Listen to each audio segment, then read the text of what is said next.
Here we go. Book 2, Joey Pigza loses control. Remember in the first book, he had so many issues at home. His mom and dad left him with the grandma. And then finally, mom came back. Grandma left. He got kicked out of his school, but he did get help. He got on the patch. He got a dog, and he really started to believe in himself. So it's sad to see that he might lose control. Chapter 1, Potholes. We were on our way to Dad's house, and Mom was driving with both hands clamped tightly around the wheel as if she had me by the neck. I had been snapping my seatbelt on and off and driving her nuts, asking 100 what-ifs about Dad. She'd been hearing them for 2 weeks already and wasn't answering, but that didn't stop me. What if he's not nice? What if he hates me? What if he's as crazy as you always said he was? What if he drinks and gets nasty? What if I don't like him? What if Grandma tries to put me in the refrigerator again? What if they make Pablo sleep outside? What if they don't eat pizza? What if I want to come home quick? Can I hire a helicopter? Oh no. Why is he going to the dad's house? And did you hear that? Grandma is there. Yes, she said to my last question, not really listening. She was taking the long roller coaster way to Pittsburgh, which was up and down a million mountain back roads, because she was afraid of driving too fast on the turnpike. As she said before, we loaded up the borrowed car. My license is slightly expired and I don't have insurance, so just bear with me. Oh no. She can get arrested for not having insurance and not having a driver's license. I wonder why she doesn't have her license renewed. Oh, because she has no insurance, so she can't renew it. How can something be slightly expired? I asked. Is that the same as a day-old bread? What if we get stopped by the police? What if we are arrested? What if the jails for boys and dogs look like giant bird cages? She didn't answer me then, and she wasn't answering my questions now. Even though I kept asking, all she did was tighten her grip and lean forward. So much, her chin was touching the top of the steering wheel. After a while, her silence beat my talking like paper covers rock. So I kept my mouth shut, even though the list of questions keeps sprouting in my brain. But then Pablo, my chihuahua, started yapping nonstop. Maybe it was his neck she was thinking of squeezing, because he was driving her nuts too. The roads were beat up, and I asked her not to hit the holes because Pablo has a weak stomach and gets carsick easily. But she didn't even try to steer around the bumps and holes. Her elbows were shaking, and her jaw was so tight, her front teeth were denting her lower lip. I knew she was stressed out with the thought of seeing Dad, but right now I was more concerned about Pablo. Go around the holes, I kept shouting as I rubbed Pablo's swollen belly with the very tippity tips of my fingertips. He was lying on his back with his 4 feet up in the air like he was already dead, except his eyes were twitching. Oh, I think he's carsick. When you're driving, you can't exactly zigzag down the road, she hollered back. We could lose control and flip over. Well, Pablo's stomach is about to flip, I said, warning her. Then hold your hand over his snout, she suggested, and squeeze the steering wheel a little tighter as the car stumbled along. Then he'll get carsick through his ears, I replied. Or worse, it'll back up and shoot out his you-know-where. She glanced over at me and glared. You better keep his you-know-where aimed out the window, she ordered. I don't want any nasty accidents. Just then we hit a deep hole, and I lifted up off my seat.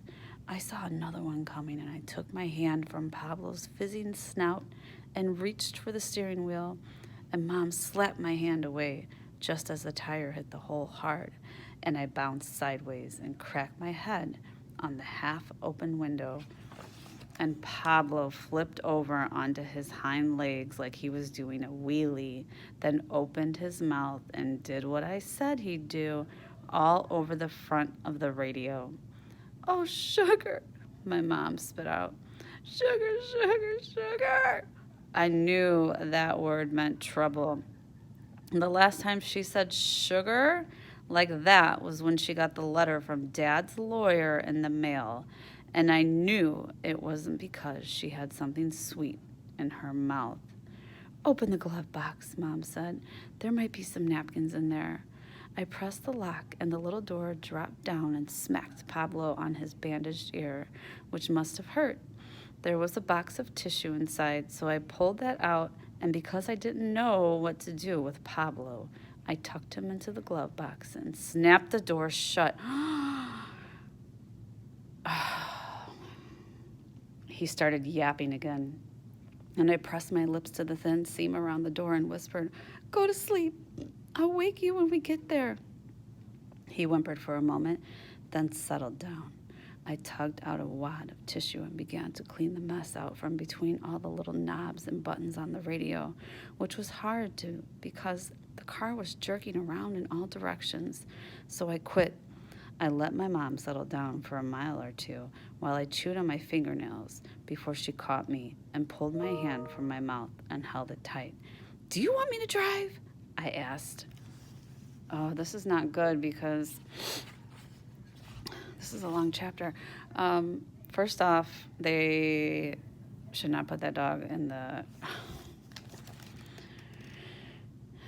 glove box. That is so dangerous. "I guess you may have noticed I'm a nervous wreck," she started. "Well, I just can't get my mind off your dad. That's one thing I liked about him already." Her mind was on him. Usually it was on me, and I couldn't do or say anything that she didn't notice. But now I was hiding inside his shadow like a drop inside an ocean, and he got to take the blame for her bad nerves. "You know, I have mixed feelings about letting you do this," she said. She was starting to get weepy, so it was my turn to settle her down. "What if he's nice?" I guessed. "He better be nice," she replied. "I mean, really nice?" I said. "Like when you first met him?" "He wasn't even nice then. He was just okay." "Well, did you kiss him on the lips?" "What do you think?" she said. Just the thought of her kissing Dad made me silly, and I began to sing, "Mom and Dad sitting in a tree, Kissing." "Stop that," she snapped. "You're bugging me again." I took a breather, then started up again. "Have I done something wrong?" I asked. "No," she replied. "I just have a case of bad nerves." "Then why are you sending me to Dad if you don't think he's any good?" "I'm not sending you because I like him," she replied. "I'm sending you because you might like him, and because I think, not with my heart, that it is a good thing for you to have a relationship with your father. And now he claims to have stopped drinking and has a job and has gone to court to get some visitation. I'm sending you to him because I think it's the right thing to do. But don't ask me how I feel about this." "How do you feel?" I asked and leaned forward and pressed my smiley face into her shoulder. "Don't go there," she said. "I really don't want to feel anything about all this." "Mom and Dad sitting in a tree, Kissing. I sang again, and my head bouncing as if my neck was a big spring. "Now, Joey," Mom said, lifting one hand off her steering wheel and pushing me back to the side. "Get serious. Don't cling to the notion that me and him are going to get back together. No way is that going to happen. So just let it go. Focus on your relationship with your father. You have 6 weeks with him. Figure out what you want from this guy before you get there. Give it some thought, because he can be, wired like you. Only he's bigger." Even as she talked, I didn't listen because I liked what I was thinking more than what she was telling me. So I hummed, "Mom and Dad sitting in a tree." After that, she re-gripped the steering wheel and seemed to aim for the holes. Some quiet time passed, and since she didn't pay attention to me, I said, "Are you sending me because of my trouble with Pablo?" "That's only part of it," she said. "But the last little business was a wake-up call for me and for Pablo. I mean, I can't keep you locked up in the house all summer." The little business she referred to made me hang my head because it was all my fault. And like most everything wrong I did, she felt responsible. So I just slumped into the corner of my seat. I put my tiny tape player speakers in my ears and turned on the music. Herb Albert and Tijuana Brass were playing Lollipops and Roses, and while I nodded away, I added up the good and bad things about my behavior that day, which is why my special ed teacher told me to do when I felt sad. Before I had gone to special ed and got my new meds, it would have been impossible for me to sit still and make a list of good and bad things. I didn't have time for a list. I didn't have time for anything that lasted longer than the snap of my fingers. But after I got my good meds, which were in a patch, I stuck my body on my body every day. I started to settle down and think, and not just think about all the bad things that had already happened. I started thinking about the good things I wanted to happen. And the best part about thinking good things was that now I could make them come true instead of having everything I wanted blow up in my face. So, as I sat in the car and took a deep breath, I asked myself what I wanted from Dad. Even though I thought for a long time my list was short, there was really only one thing I wanted. So after a while, I sat up and told Mom, I just want him to love me as much as I already love him, I said. She listened, then pursed her lips before saying, Honey, I'm sure he does. Her voice sounded like she had a long list of other things to say, but didn't.